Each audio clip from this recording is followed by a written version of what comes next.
Hello, maayong adlaw. Papakita ko lang sa inyo kung paano mag-transfer ng fund from GCash to Metrobank.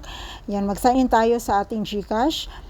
At ang gamit kong sign in ay ang aking fingerprint kasi napaka-safe pagka ganito. Pag ganyan ang ginagamit. So yan, transfer. Yan, i-tap lang natin yung transfer. At dito makikita natin yung mga GCash bank partners. Yan, ang dami-dami. So ang babayaran ko, ang bangko niya ay Metrobank. So inalam ko kung ano ang kanyang account name, account number.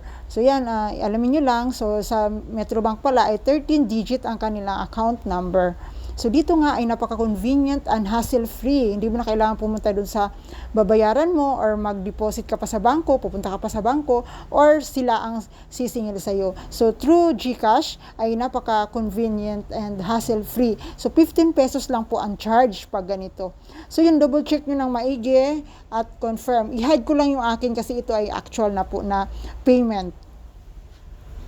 So yan, submit lang or confirm. Yan, confirm nyo lang, napakadali lang naman, sundan nyo lang, check lang maigi.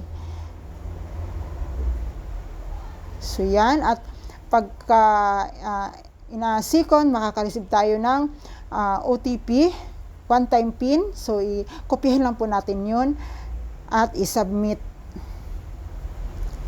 So yan, naging successful.